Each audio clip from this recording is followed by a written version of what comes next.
तो आज की पहली खबर आप लोगों के सामने,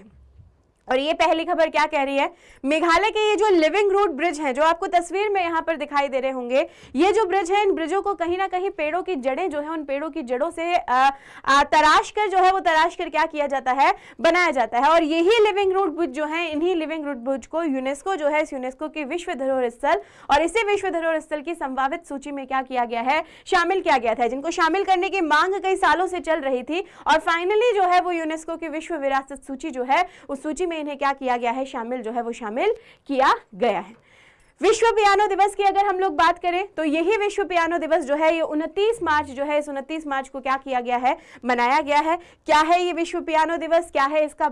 इतिहास, कब से किया गया था इस दिवस को शुरू और किसकी याद में ये दिवस जो है वो मनाया जाता है, इन सभी पहलुओं पर भी क्या करेंगे, बात करेंगे। और साथ ही अगर हम लोग चर्चा करें तो पीएम मोदी जो है, इन पीएम मोदी के द्वारा कल यानी 30 मार्च 2022 को बिम्स्टेक का जो 5वां शिखर सम्मेलन है, जिसकी मेजबानी इस बार श्रीलंका के द्वारा की जा रही है, वर्तमान में जो उसका मेजबान देश है वो श्रीलंका है, उसी बिम्स्टेक के 5वें शिखर सम्मेलन में भाग जो है वो भाग हमारे मोदी जी ने लिया। और भाग लेने के साथ साथ क्या क्या बातें जो है वो बातें उन्होंने करी जो हमारे देश के विकास के लिए उपयोगी हैं, उन पर भी क्या करेंगे, बात करेंगे। और बात करें अगर भारतीय वायुसेना की, तो भारतीय वायुसेना fleet card flow on move,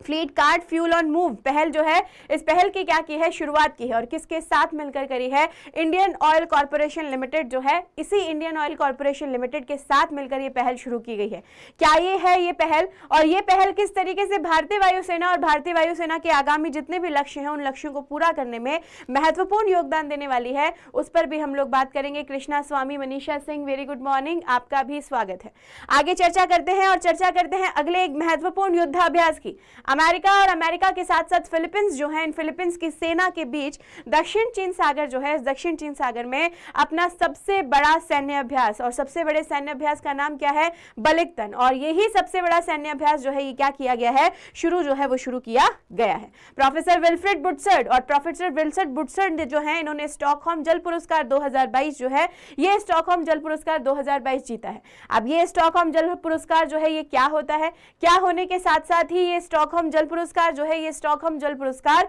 किस याद में दिया जाता है, किसके संरक्षण में दिया जाता है, इन सब पहलुओं पर भी हम लोग क्या करेंगे, बात जो है वो बात करेंगे। और इसी के साथ साथ अगर हम लोग बात करें FAO, और यही FAO जो है, इन्होंने नीति आयोग के साथ मिलकर भारतीय कृषि की ओर 2030 शीर्षक वाली एक पुस्तक जो है, पुस्तक क्या की है, लॉन्च की है, कि आने वाला जो 2030 है, ये आने वाला 2030 भारतीय कृषि जो है, उस भारतीय कृषि की दुनिया में किस तरीके से ट्रांसफॉर्मेशन जो है वो लाने वाला है, उसी ट्रांसफॉर्मेशन को इस पुस्तक में दिखाया गया है। और ये पुस्तक जो है ये क्या की गई है, लॉन्च की गई है।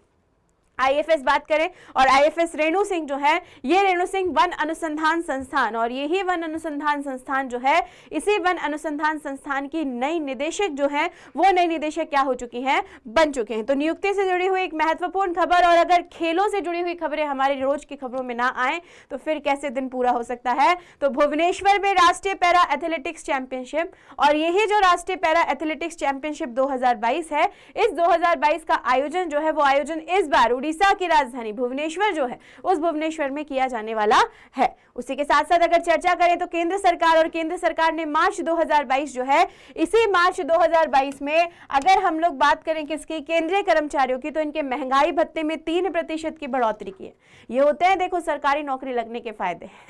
महंगाई भत्ता, जिसे हम लोग डियरनेस अलाउंस बोलते हैं, DA जिसे कहा जाता है, यही महंगाई भत्ता जो है, इसी महंगाई भत्ते में 3% की बढ़ोतरी जो है वो बढ़ोतरी की गई है, क्योंकि महंगाई बढ़ रही है। लेकिन वो महंगाई सभी के लिए बढ़ रही है, सिर्फ केंद्रीय और सरकारी कर्मचारियों के लिए नहीं बढ़ रही है। और किस तरीके से कोई भी केंद्रीय कर्मचारी जो है, उसकी महंगाई भत्ते के आधार पर उसकी सैलरी को कैलकुलेट किया जाता है, इसकी पूरी गणित जो है ना, वो पूरी गणित आज आप लोगों को इस क्लास में मैं क्या करने वाली हूँ, सिखाने वाली हूँ। तो इंतजार करना है, बैठे रहना है, और अपने बहुत सारे साथियों को भी इस क्लास से क्या करना है, जोड़ना है। और आखिरी खबर हम लोगों के सामने है, ललित कला अकादमी की अगर बात करें तो कल रात ही ये खबर जो है, ये खबर ललित कला अकादमी की तरफ से लॉन्च की गई है कि इन्होंने 9 अप्रैल से 62वीं राष्ट्रीय कला प्रदर्शनी का आयोजन करने का फैसला किया है। और 9 अप्रैल से ये जो 62वीं राष्ट्रीय कला प्रदर्शनी का आयोजन हो रहा है, इसमें इस बार 20 जो है वो 20 कलाकारों को क्या किया जाएगा, पुरस्कृत किया जाएगा। हर बार जो है वो हर बार 15 कलाकारों तक ही पुरस्कृत किए जाते हैं, लेकिन इस बार